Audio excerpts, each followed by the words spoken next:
Si vous n'avez jamais vu de zélote dans l'évangile, parce que le véritable zélote, ce n'est pas notre frère Serge. Moi, je suis un premier zélote. Parce que j'ai donné la définition de ces zélotes-là. Nous sommes des hommes qu'on a déjà tués depuis longtemps. Un cadavre qui marche. Que nous avons ainsi prié. Amen. Amen. Que Dieu soit loué. Nous allons prendre nos Bibles. Comprenez que c'est un culte vraiment soft, comme on dit.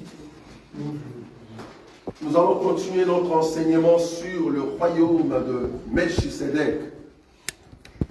Ce royaume qui arrive très bientôt, un royaume puissant, un royaume glorieux, un royaume qui se prépare à trouver place, au fait, dans nos vies. Vous savez, Jésus, tellement qu'il est bon, il a préféré lui-même venir sous forme d'un sacrificateur, mais un sacrificateur qui souffre.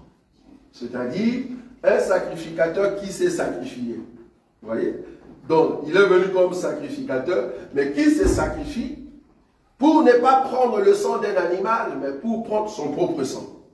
Et en prenant son propre sang, il a lui-même encore amené ce sang où? Dans la présence du Père. Quand on dit Père, ça dit dans la présence de Jésus glorieux.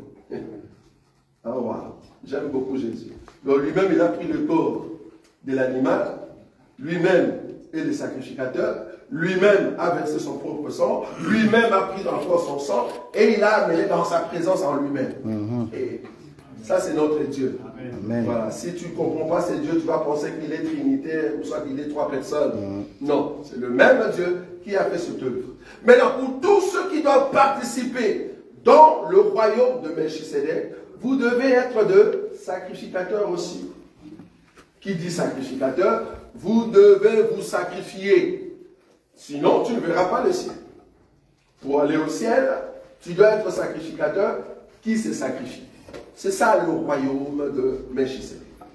Depuis le début, je vous ai montré que ce royaume vient du ciel.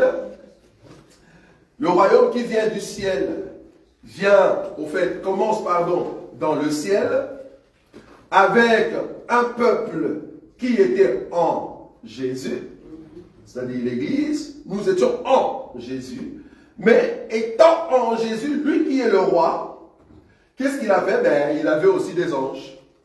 Son royaume, dans le ciel, la femme n'était pas encore manifestée. La femme n'était pas encore manifestée. Maintenant, pour que la femme soit manifestée, de la même manière comme Adam, Adam a donné les noms aux animaux. Adam a déjà vu le jardin. Dieu lui a dit, tu mangeras ça, mais ça tu ne mangeras pas. Dieu a amené les animaux auprès d'Adam. Adam commence à donner les noms. Donner les noms, c'est-à-dire tout animal devait porter les noms qu'Adam lui a donnés. Vous voyez un peu le travail. Mais pendant tout ce travail-là de gloire, la femme n'y était pas. La femme n'y était pas. La femme était où? En Adam. Vous voyez ça? Donc Jésus étant roi dans le ciel, quand il commençait à faire la puissance dans le ciel, chasser Satan et tous ses démons, nous étions en Dieu. Vous voyez ça?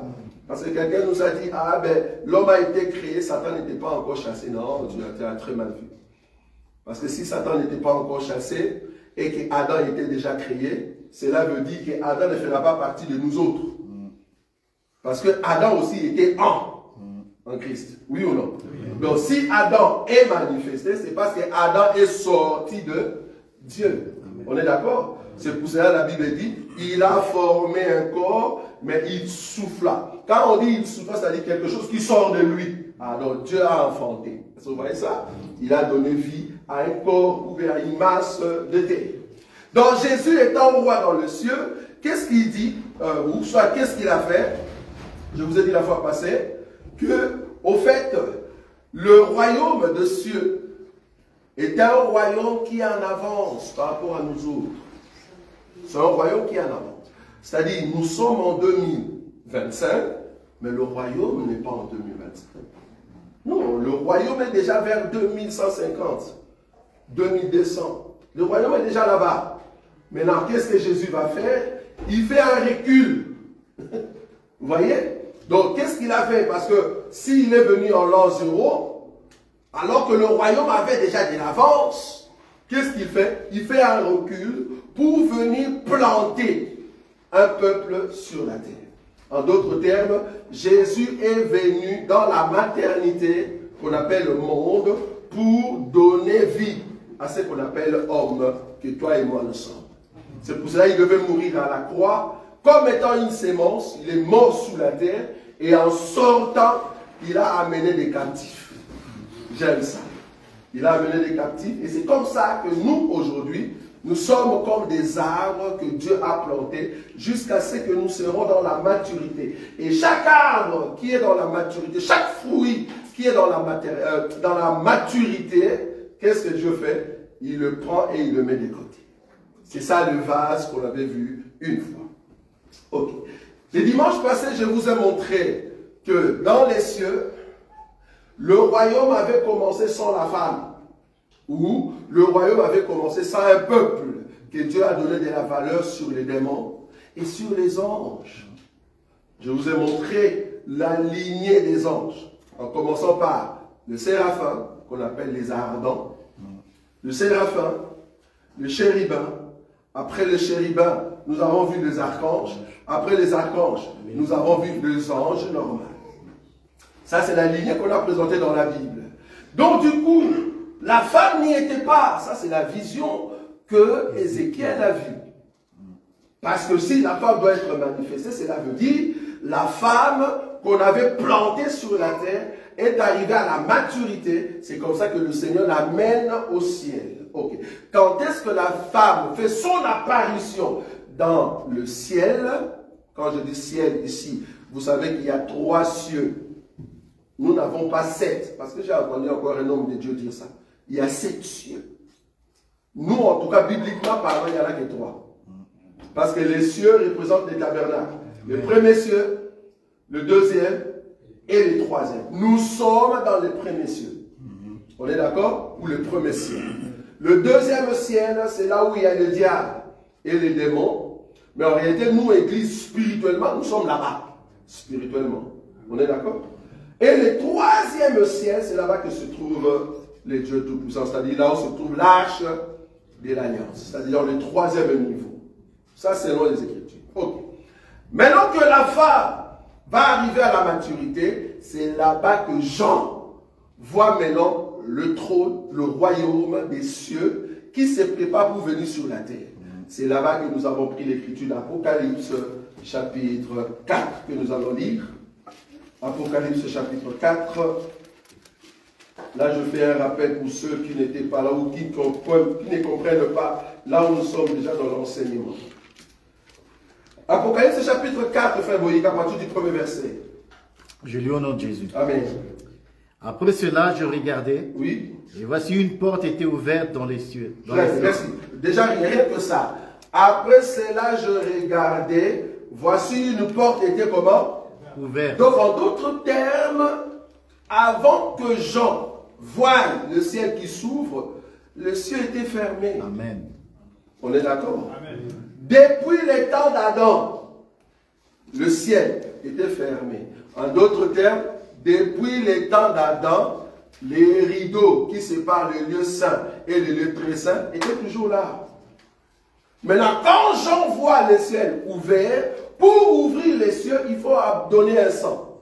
Il faut qu'il y ait le sang. Vous voyez ça? Quand est-ce que les cieux s'est ouvert? Mais par la mort du Seigneur. C'est la mort de Christ qui a permis que le ciel puisse s'ouvrir. Nous pouvons voir l'arche. Mais avant, par la loi, tu ne peux pas voir Dieu.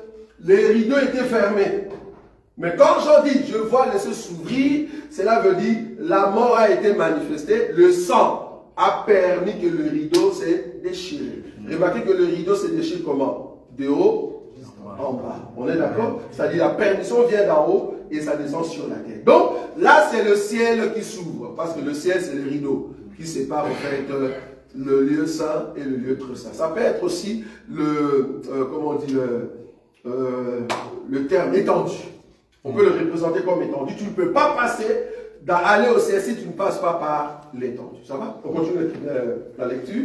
Après cela, je regardais. Oui. Et voici une porte était ouverte dans le ciel. Très bien. La première voix que j'avais entendue comme le son d'une trompette, et qui me parlait, dit, monte ici, et je te ferai voir ce qui doit arriver dans la suite. Aussitôt je fus ravi en esprit, et voici, il y avait un trône dans le ciel. Très bien. Et sur ce trône, quelqu'un était assis. Celui qui était assis avait l'aspect d'une pierre de jaspe et de sardoine. Et le trône était environné d'un arc-en-ciel semblable à de l'émeraude. Très bien. Autour du trône, je vis 24 trônes.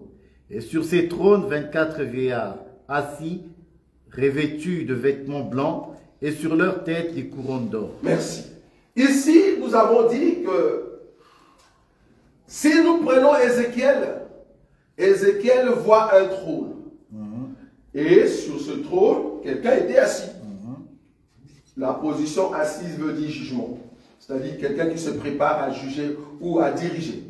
C'est-à-dire quelqu'un qui a l'autorité sur toute chose pour contrôler tout ce qui est devant lui. Ça, c'était du temps d'Ézéchiel, il y avait seulement un trône.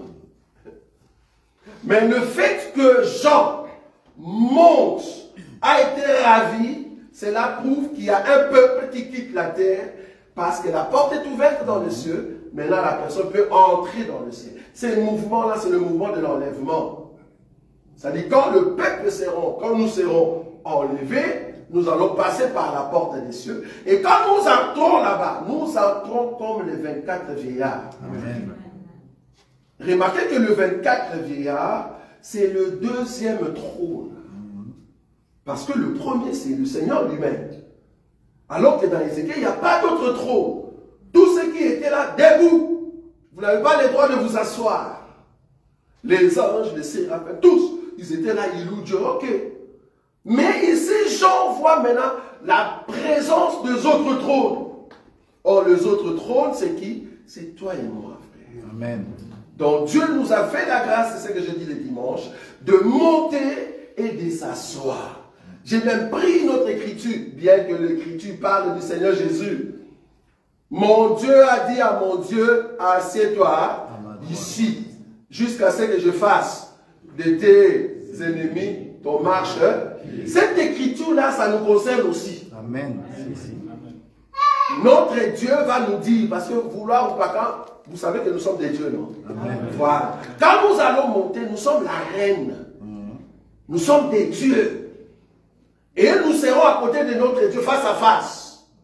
Tel qu'il est, tel que nous serons. C'est-à-dire, il va nous donner en fait le corps que lui possède. C'est pour ça que nous serons assis tout autour du trône. C'est-à-dire, à part Dieu, c'est nous. Si tu veux voir Dieu, tu passes par nous. Alors qu'aujourd'hui, non.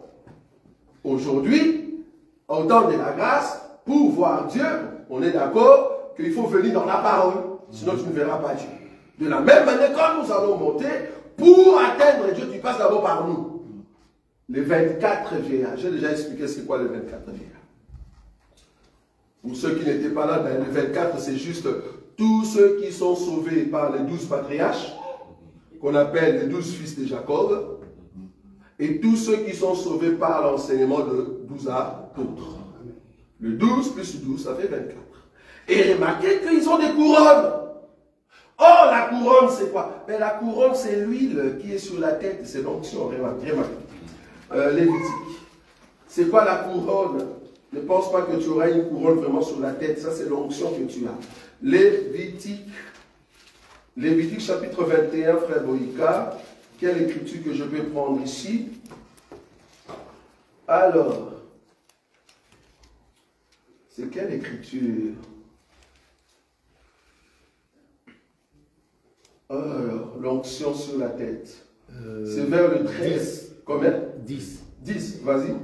Le sacrificateur qui a la supériorité sur ses frères, sur la tête duquel a été répandue l'huile d'onction, et qui a été consacré et revêtu de vêtements sacrés, ne découvrira point sa tête et ne déchirera point ses vêtements. Non, le terme est couronne, quelque part, Couronne. vers le 15. C'est 12. 12, oui, effectivement. Oui, vas-y. Il ne sortira point du sanctuaire et ne profanera Oui, c'est point le sanctuaire. Très bien. de son Dieu. Car l'huile d'onction de son Dieu est une couronne sur lui. Je suis l'Éternel. Donc, la couronne de 24 vieillards veut dire l'onction, l'huile, la parole, la pureté que tu as sur ta tête. Maintenant, quand nous allons monter, celui qui mérite toute onction, c'est qui? C'est le Seigneur. C'est pour cela le mouvement que Jean voit, il voit quoi? On enlève le couronne et on jette à celui qui est assis, à celui qui est. C'est lui qui mérite cette huile. Mais nous allons remettre cette huile là-bas, pas ici. Maintenant, là, j'ai encore besoin de la couronne. Parce qu'en réalité, pour ceux qui sont spirituels comme je suis là, il y a une couronne sur ma tête. Amen. Cette huile permet en fait que tu règnes. Tu règnes sur qui? Ben, le démon. Parce que ta couronne est tellement puissante. Et c'est ça qui bannit l'œuvre de l'ennemi. Sans la couronne, ben, tu n'es pas fort. Donc, le 24 vieillard, la couronne que vous avez sur la tête, ben, c'est l'huile, l'onction que tu as reçue. Remarquez qu'il n'y a personne qui est assise dans les cieux, si ce n'est que celui qui est le roi et la reine. Et la reine. C'est-à-dire, nous serons, au fait, assis sur le trône. Or, la position assise, je vous ai dit, c'est la position de juger. Pourquoi? Mais parce que nous avons de la valeur au-dessus de Séraphins, au-dessus de chérubins, au-dessus des archanges et tous les anges. Remarquez que l'ange le plus, comment on dit, bas, niveau bas dans les cieux est plus puissant que Satan. Je répète, l'ange qui a le niveau le plus bas dans la présence de Dieu, il est plus fort que Satan. Donc, Satan ne peut pas le tuer, Satan ne peut pas le toucher. Amen. Alors que c'est un ange le plus bas. Quand je dis le plus bas, quand je regarde l'hiérarchie angélique, cet ange-là est en bas. Or, Jean ne nous voit pas au niveau de cet ange-là. Il nous voit juste après Dieu, c'est nous. Maintenant, le pouvoir que tu as dans les cieux, tu l'as aussi sur terre. C'est pour ça que la Bible dit, c'est que vous lierez. Sur terre sera lié où? Mais c'est parce que tu as la deuxième position, frère. Tu as la deuxième position. Le problème avec toi, tu ne comprends pas qui tu es. Tu vois les démons partout. Moi, je préfère que les démons voient le Fils de Dieu partout. Et non pas un enfant de Dieu qui voit les démons partout. Que les démons voient les enfants de Dieu partout. C'est-à-dire quand nous entrons dans un milieu, les choses gâchent. Oui, c'est ce que nous voulons. Personnellement, je n'ai pas besoin de crier sur des démons. Personnellement, je crois que ma présence dérange déjà les démons. Pourquoi? Parce que la couronne qui est sur moi, les démons voient.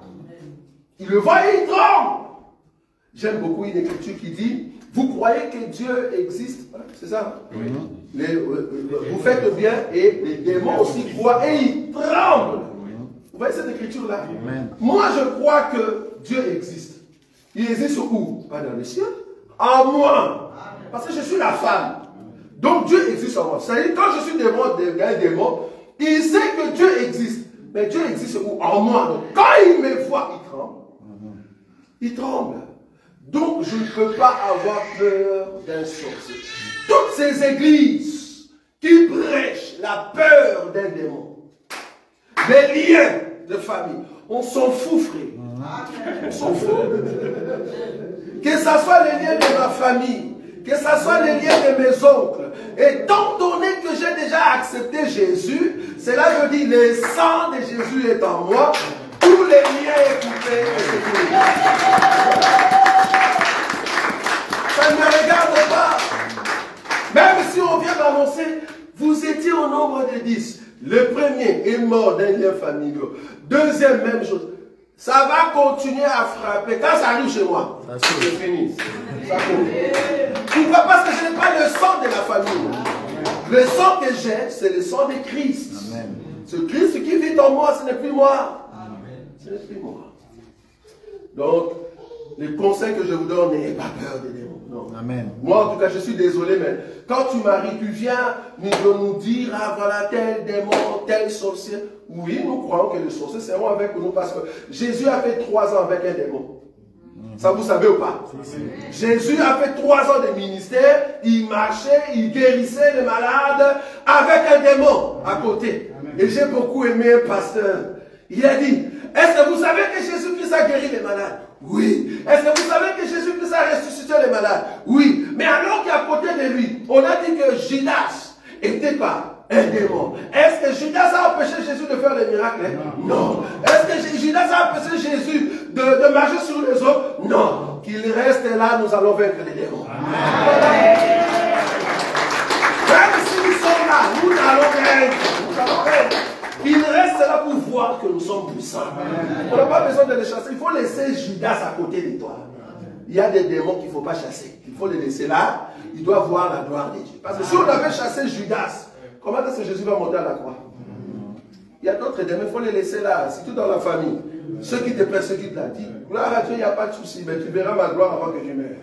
Voilà, c'est ça, nous, en tout cas, l'évangile que nous avons. Okay. Aujourd'hui, vu que nous sommes dans le ciel, là maintenant je suis après l'enlèvement, vu que nous sommes dans le ciel, comment est-ce que ce royaume va venir maintenant s'installer ici, sur terre? C'est ça que je vous avais promis. Okay. Je prends une écriture. Romains chapitre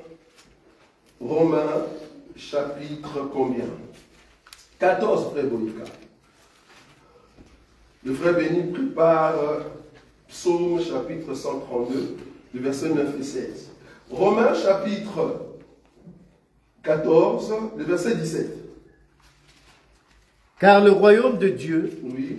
ce n'est pas le manger et le boire, Très bien. mais la justice, la paix et la joie par le Saint-Esprit. Le royaume de Dieu, ce n'est pas le manger et le boire, mais c'est la justice, la paix et la joie en Dieu. Donc, tous ceux qui vont faire partie de ce royaume, ils doivent avoir ce qu'on appelle la justice. Pourquoi? Mais c'est le royaume de Melchisédek. Qui dit Melchisédek? Royaume de la justice. Je vous ai dit que parmi tout le royaume de la terre, le royaume qui a existé depuis les temps anciens, avant même la création du monde, c'est le royaume de Melchisédek. Mais dans ce royaume de Melchisédek qui est éternel, Dieu l'a déplacé de l'éternité et il est venu le incorporer ou le mettre dans le monde, c'est-à-dire sur la terre. Et en venant mettre ce royaume sur la terre, il a commencé d'abord avec Adam, comme étant les dieux El et Lion. J'aime beaucoup ça parce que ça sera le sujet de mon livre. Dieu a commencé d'abord comme El et Lion, depuis Adam jusqu'à Abraham. C'est pour cela, le Melchisédek qui était venu, il dit, béni soit Dieu très haut. C'est-à-dire, béni soit El et Lion. Donc, El et Lion, c'est les dieux qui s'est manifesté d'abord depuis Adam jusqu'à Abraham. Maintenant, quand Abraham devient Abraham, Dieu maintenant vient se manifester comme le Dieu El Shaddai. Les dieux tout-puissants. C'est-à-dire, toi, Abraham, tu connaissais le Dieu El et Lion, mais voilà, je suis au fait le Dieu tout-puissant. Parce que je t'ai sauvé de la guerre alors que tu as avancé en âge. Après le El Shaddai, depuis Adam jusqu'à Moïse, Dieu était toujours El Shaddai. Maintenant, il fallait attendre jusqu'au temps de Moïse. Je m'aurais te dit, ça fait à peu près 700 ans que Dieu était El Shaddai. 700 ans. Et de Moïse, Dieu dit, ok, je me suis révélé à Abraham, pas en tout cas en mon nom. Je me suis révélé comme étant le Dieu tout-puissant. Mais à toi, je me révèle avec mon nom. Mon nom, c'est qui? Je suis. Jéhovah. Ça, c'est mon nom. C'est le nom que je possède. Il donne ce nom à Moïse. Moïse va introduire la loi avec le nom de Jéhovah. Il a d'abord commencé El Elyon, El Shaddai, Jéhovah. Donc, il fallait maintenant attendre que le véritable arrive jusqu'au temps d'Ésaïe. Ésaïe chapitre 35, le verset 4. Étant au temps d'Ésaïe chapitre 35, le verset 34, là maintenant Jéhovah dit quelque chose. On va lire ça rapidement. Ésaïe chapitre 35, le verset 4. Qu'est-ce que Jéhovah a dit?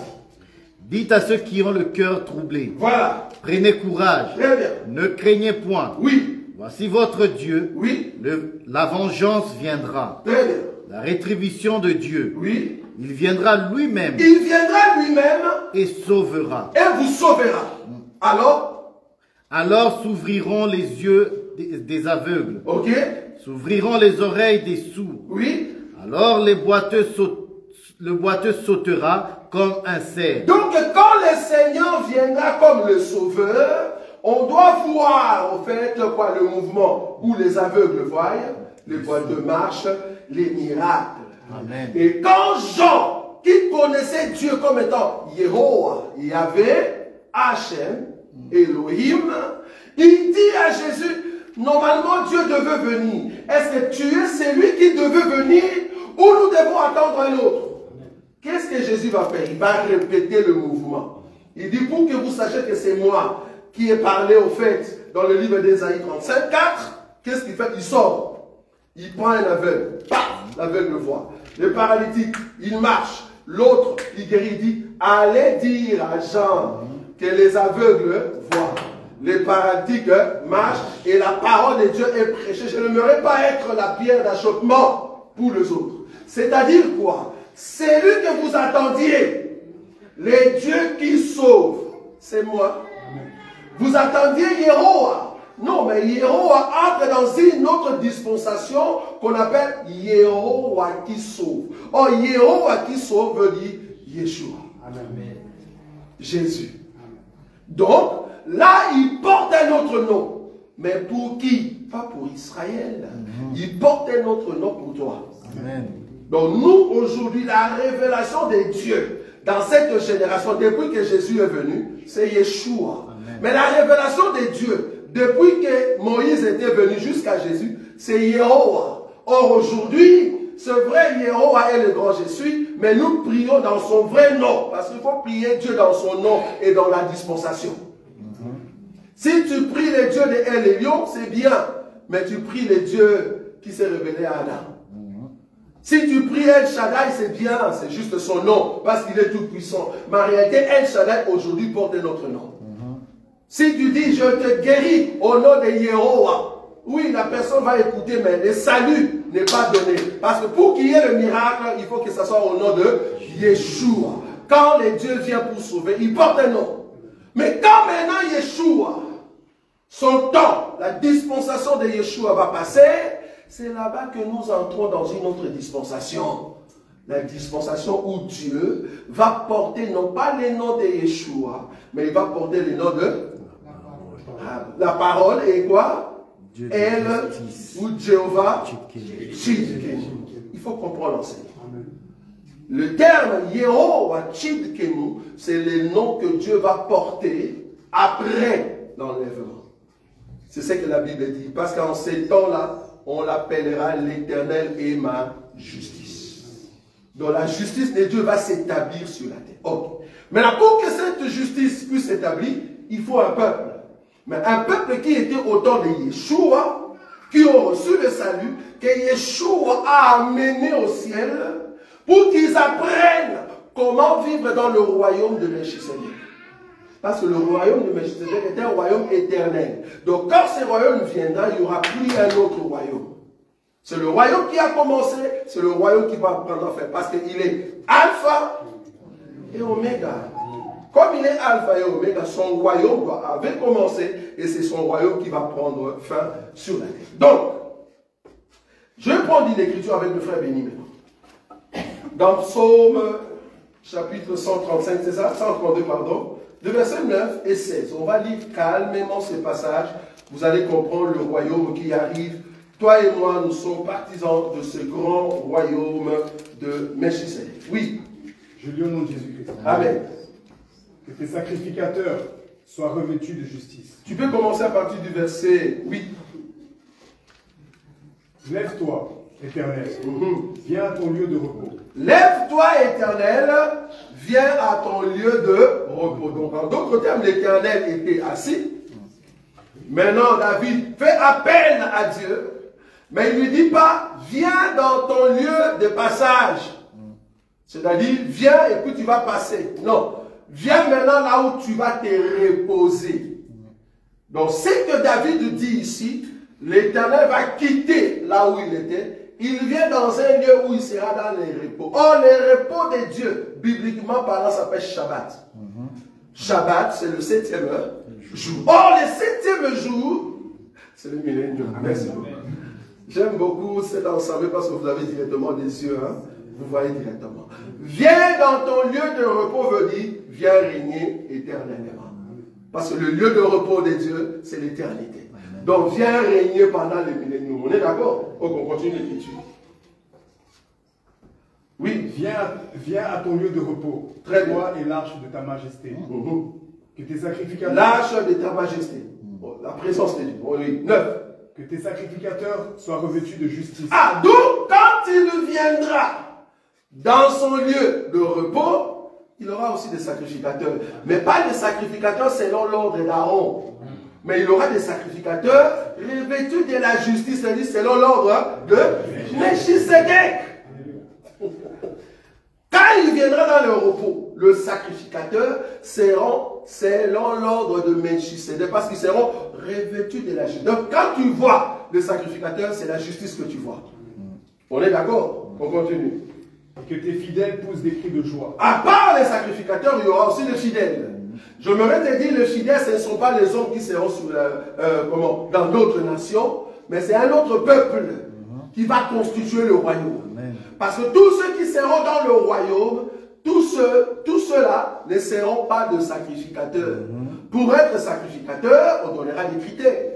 On est d'accord? Il y a des critères pour être sacrificateur. Pour être sacrificateur, il faut voir d'abord Dieu sur son trône au ciel. Alors là, maintenant, tu peux être sacrificateur. Or, tous ceux qui seront dans le royaume, sur terre, il y aura d'autres qui ne seront pas au ciel. C'est seulement ceux qui seront au ciel, qui ont vu Dieu. Dieu va le consacrer comme sacrificateur à perpétuité, comme Melchisedec. Dieu t'a consacré sacrificateur à perpétuité. Pour recevoir cette qualité, il faut voir Dieu sur le trône. Or, ceux qui vont voir Dieu sur le trône, c'est l'Église qui sera enlevée. Ce sont eux qui auront cette qualité. Je ne sais pas si vous voyez ça. C'est la Vierge sage. Merci beaucoup. Okay, on y va. Le verset combien? 16. Je revêtirai des saluts, ces sacrificateurs. Très bien. Et ces fidèles pousseront des cris de joie. Très bien. Donc ici, on voit le royaume. Le royaume sera constitué de fidèles et de sacrificateurs. Le royaume sera constitué de fidèles et de sacrificateurs. Je me dit qu'un sacrificateur ne dort pas. Un sacrificateur veille sur le lampe, veille sur la parole, ne dort pas. C'est ça un sacrificateur. Celui qui ne veille pas sur l'enseignement et qui dort. Mais quand il s'agit de distraction, là tu es réveillé. Mais quand il s'agit de la parole, tu dors. Alors on comprend que tu n'es pas sacrificateur. Parce que tu veilles plutôt sur les choses du monde, mais pas sur les chandeliers. Quelle honte. Qualité d'un sacrificateur, veiller sur la lampe. Très important. Il faut veiller sur l'enseignement. Ok. L'écriture que nous avons lue, au fait, dans Romains, nous dit que le royaume des dieux n'est pas le manger et le boire, mais c'est plutôt la justice, la paix et la joie. On est d'accord que la paix qui arrive, ça sera une paix éternelle. Le prince de paix viendra avec une paix éternelle, il viendra avec la justice éternelle, et notre joie sera une joie éternelle. C'est-à-dire, dans le royaume, il n'y aura personne qui va pleurer.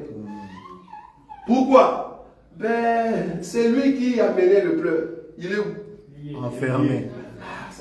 D'avoir une telle église. Que Dieu bénisse les assemblées des élus de Bruxelles. Amen. Parce que vous voyez tout, c'est bien ça. Nous serons dans la joie parce que celui qui a mené le pleur, en réalité, est déjà lié va le lire pendant 1000 ans alors que nous serons dans la joie. Ça, c'est l'enseignement. Est-ce que vous voyez ça? Quelle joie. Ok. Donc, le royaume va venir s'installer ici sur terre. Or, ce royaume viendra comment? Parce qu'il faut qu'on quitte le ciel. Je vous ai déjà montré que nous serons assis sur le trône. Mais à un moment, on doit quitter le trône et venir. Je prends Apocalypse. Apocalypse, quand nous allons rentrer. Apocalypse combien? Là où on parle de cheval, le Seigneur qui vient avec la multitude. Alors. Victoire sur la bête. 19. Oui, attends, cherche-moi cette écriture. 19:11. 19:11, vas-y. Puis je vis le ciel ouvert. Oui. Et voici parut un cheval blanc. Oui. Celui qui le montait s'appelait Fidèle Amen. et Véritable. Oui. Et il juge et combat avec justice. Très bien.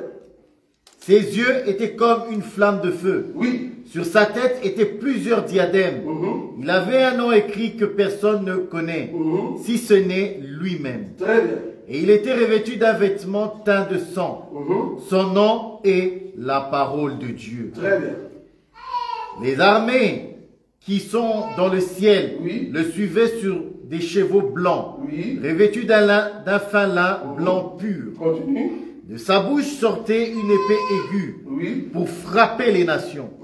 Il les pétra avec une verge de fer. Et il foulera la cuve de vin de l'ardente colère du Dieu Tout-Puissant. Il avait sur son vêtement et sur sa cuisse un nom écrit. Roi des rois et Seigneur des seigneurs. Merci. Donc le verset 14, on dit, les armées qui sont dans le ciel le suivaient sur de chevaux blancs, revêtus d'un fin lin blanc pur. On ne parle pas des anges. Non. Amen. Je suis désolé pour tous ceux qui sont dans l'église des témoins de Jéhovah. Allez rectifier votre dessein quand le Seigneur viendra. Les desseins où le Seigneur va revenir, ce ne sont pas des anges montés sur des chevaux. C'est au fait de moi. C'est au fait de mon frère qui est ici. C'est un peuple qui sont au fait revenu pour s'installer sur la terre. Ils reviennent comme un seul homme. Et le cheval qui était devant, c'est ça la tête. En d'autres termes, il revient comme un corps. C'est tout un corps qui vient des cieux et qui descend. Amen. Ici, on le voit monter sur des chevaux, mais Jean le voit aussi descendre comme un roc. Comme une maison qu'on appelle Nouvelle Jérusalem. Voilà. Nouvelle Jérusalem qui descend pour venir s'installer sur terre. Maintenant, quand nous allons venir s'installer, nous qui venons du ciel, Dieu nous donne une qualité que j'aimerais ici lire. Je vais prendre une écriture. Je prends Apocalypse chapitre 1er. Apocalypse chapitre 1er, le verset 6 prévenu. Apocalypse 1er, juste le verset 6. Qu'est-ce qu'il est dit là-bas? Et qui a fait de nous un royaume. Oui. Des sacrificateurs pour Dieu son Père. Il a fait de nous un royaume de sacrificateurs pour son Père. On est d'accord? Chapitre 5, le verset 8 à 10. Frère Béni. Quand il eut pris le livre, les 4 êtres vivants et les 24 vieillards se prosternèrent devant l'agneau. Très bien. Tenant chacun une harpe et des coupes d'or remplies de parfums qui sont les prières des saints. Et ils chantaient un cantique nouveau en disant, tu es digne de prendre le livre et d'en ouvrir les sceaux, car tu as été immolé et tu as racheté pour Dieu, par ton sang, des hommes de toute tribu, de toute langue, de tout peuple et de toute nation. Très bien. Tu as fait d'eux un royaume et des sacrificateurs pour notre Dieu, et ils régneront sur la terre. Donc, tous ceux qui sont sauvés en Christ et Jésus et qui sont tout autour de ce trône, Dieu a fait d'eux un royaume et de sacrificateurs. C'est-à-dire, nous serons dans un royaume qui est en même temps royaume puissance et en même temps sacrificature. En d'autres termes, le chiffre 4, je ne sais pas si vous vous rappelez, et le chiffre 3. C'est ça le Melchisédek. Parce que Melchisedec est quoi? Sacrificateur du Dieu très haut et en même temps roi de Salem. Le chiffre 4 qui est Judas et le chiffre 3 qui est Lévi. Oui ou non? Oui. Lévi est le chiffre 3. Judas est le chiffre 4.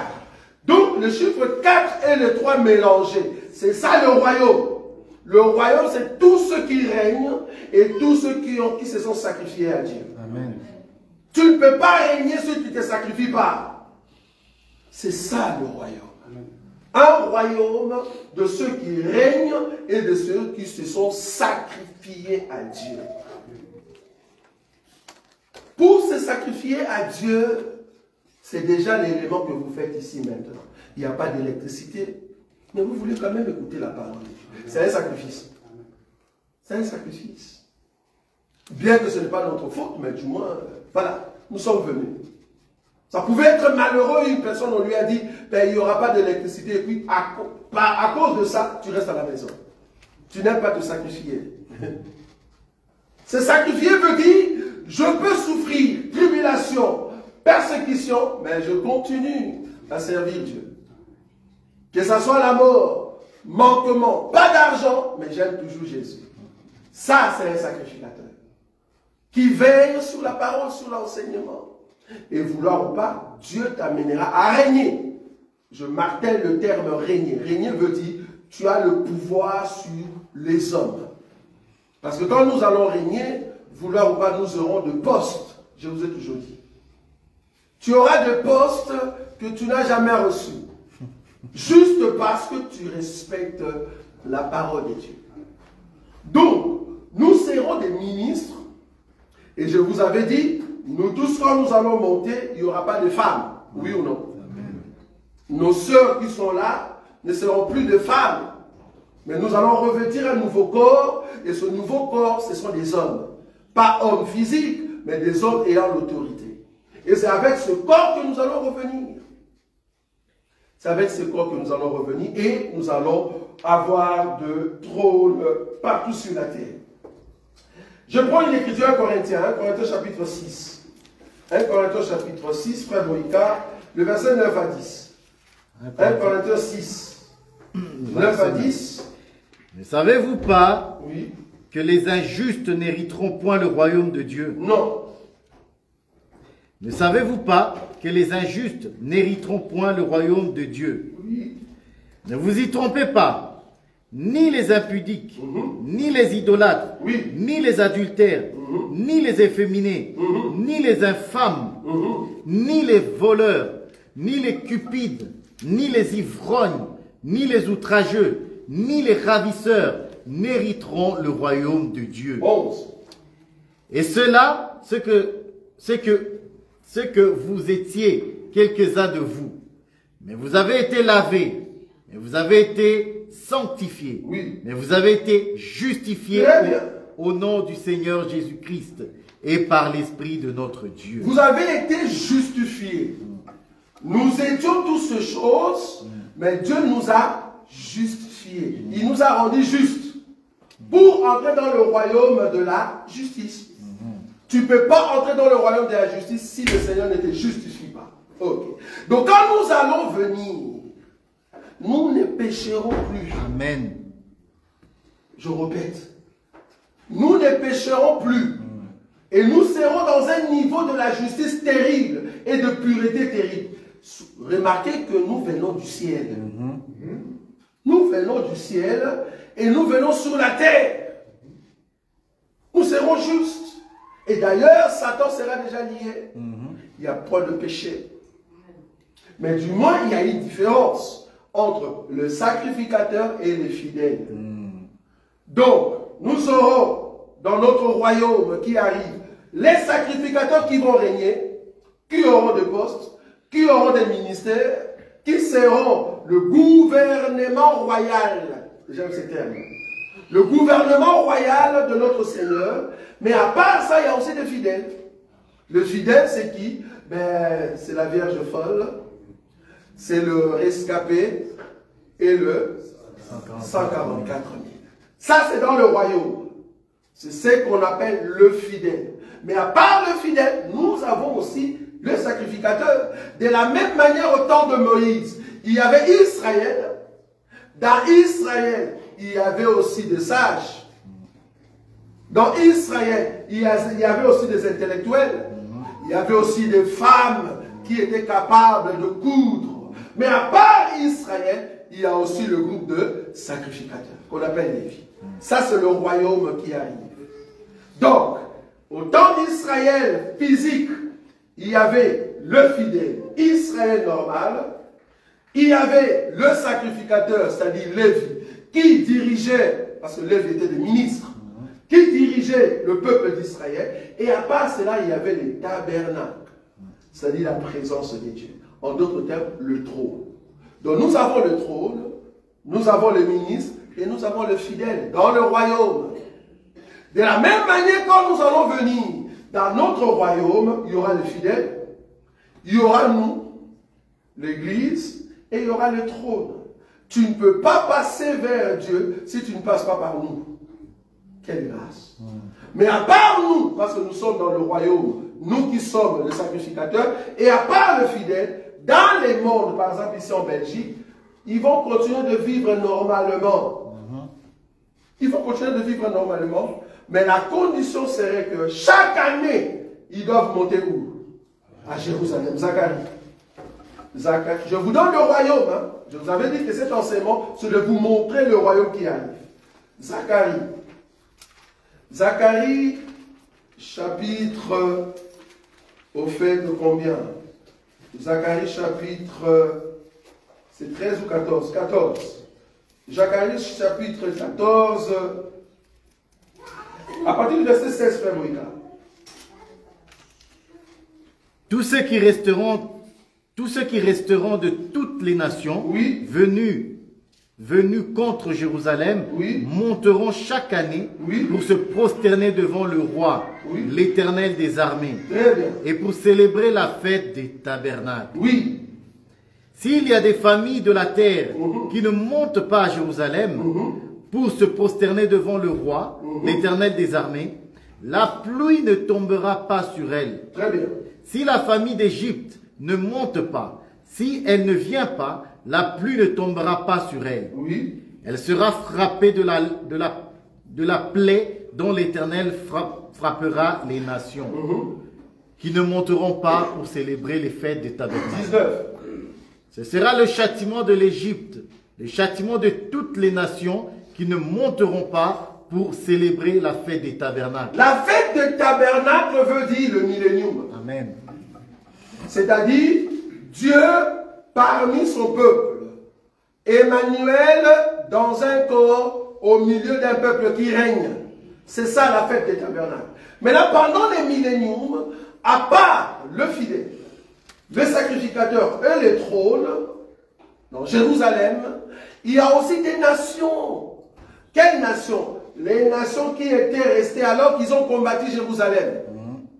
Parce que nous, en réalité, quand nous allons venir, ça sera pendant la guerre de Armageddon. Très bien, une église qui a l'enseignement. Nous allons revenir pendant la guerre d'Armageddon.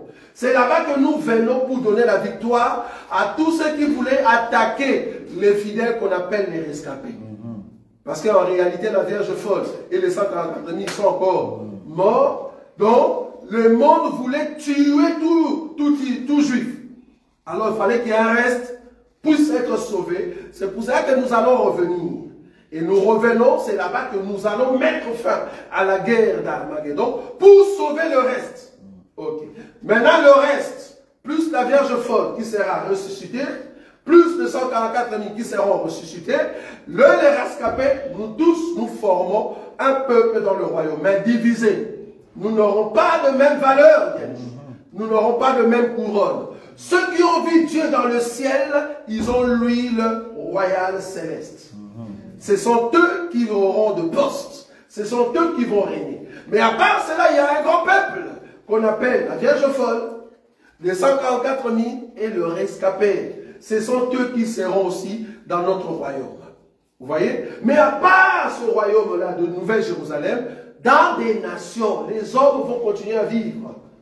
Et ces hommes-là, la condition est que chaque année, une fois, vous devez venir célébrer le millénium avec nous.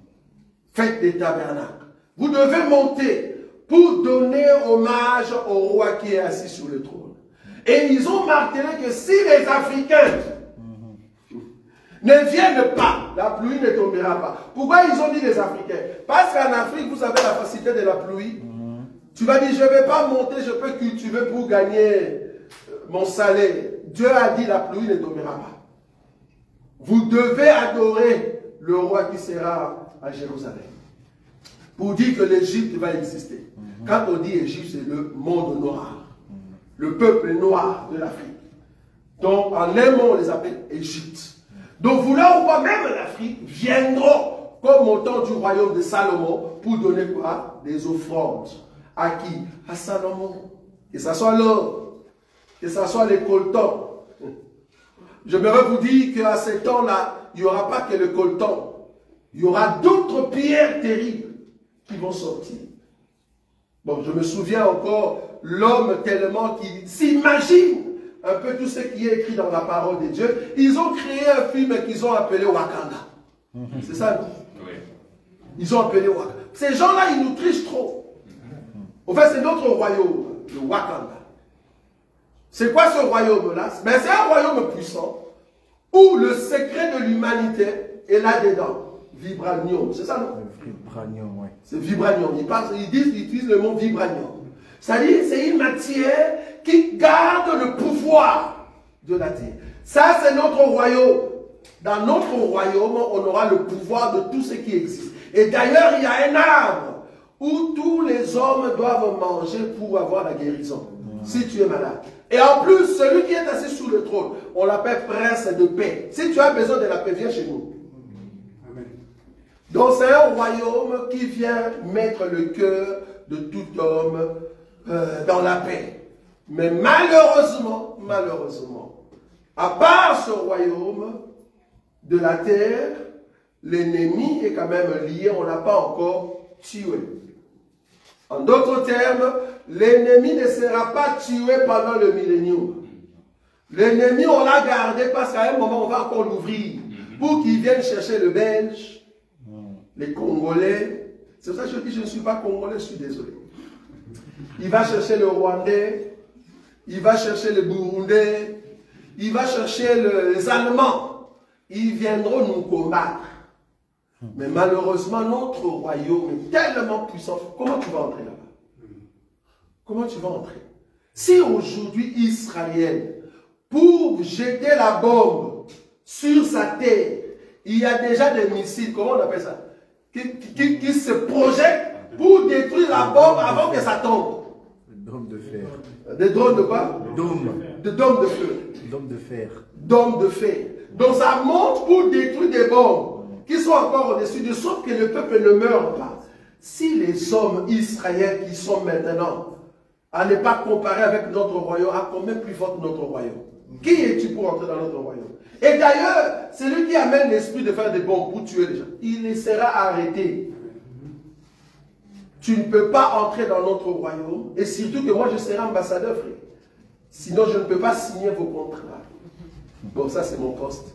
J'aimerais être vraiment l'ambassadeur en Chine. Je veux vraiment rencontrer des Chinois. Et le bien avec notre royaume, je peux prendre n'importe quel fort.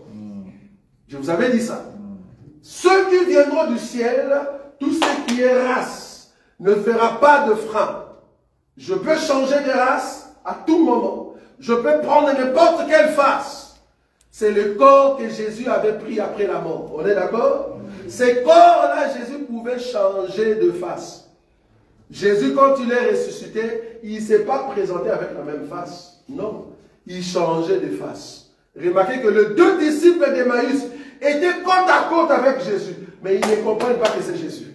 Je ne sais pas s'il avait pris la face d'un Congo. Vous imaginez? Ou Mumbandi. Vous connaissez les Mumbandi? Mumbandi. Donc là, Jésus marchait avec eux, mais ils ne savaient pas que c'était Jésus. La Bible dit, quand il a fait, au fait, il a rompu le pain, ils ont dit, mais ces gestes ici, c'est le Seigneur qui l'avait fait quand il était vivant.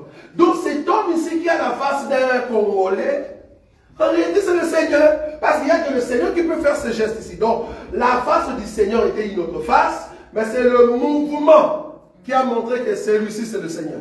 La Bible dit, il a disparu. Comment est-ce qu'un homme qui mange avec vous, qui marche avec vous, il peut disparaître? Donc, nous aurons des corps. Je n'ai pas besoin d'avion, frère. Merci, Seigneur. Amen. Je n'aurai pas besoin d'un avion. Je n'ai pas besoin de jet privé. Il suffit que je reste dans ma chambre d'hôtel, mais je pars. Et ça, vous voyez le niveau du corps que nous aurons, parce que vouloir ou pas, la technologie va monter à un niveau très élevé. Tous ceux qui parlent de voyage astral, vous n'avez rien compris. Venez nous demander c'est quoi voyage astral. Parce que nous, on va vous enseigner que au lieu de faire le voyage astral où c'est ton esprit qui part et le corps est resté, non, nous allons partir avec nos corps.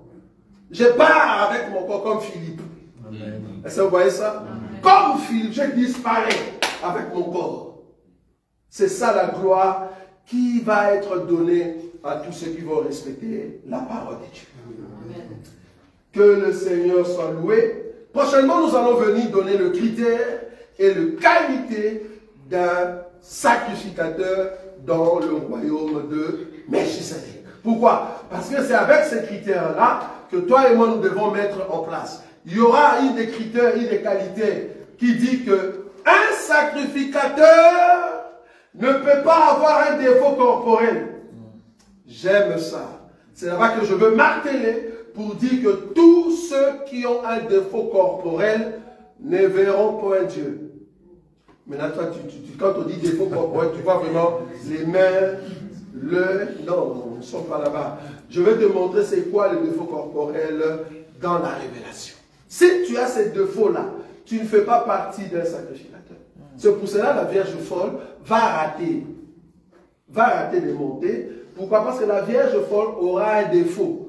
Elle peut manger, la Bible dit, on va le voir prochainement, elle peut manger la nourriture de la sacrificature, mais elle ne peut pas servir. Les rescapés, ils peuvent manger la nourriture. Les 144 000, ils peuvent manger la nourriture, mais ils ne vont pas servir à la table royale. Non. Pourquoi? Ben parce qu'ils ont des défauts. Et je m'aimerais vous montrer ces défauts corporels dans la révélation. Que Dieu vous bénisse. Amen. Nazako matangai, nazako matangai, nga nazako matangai.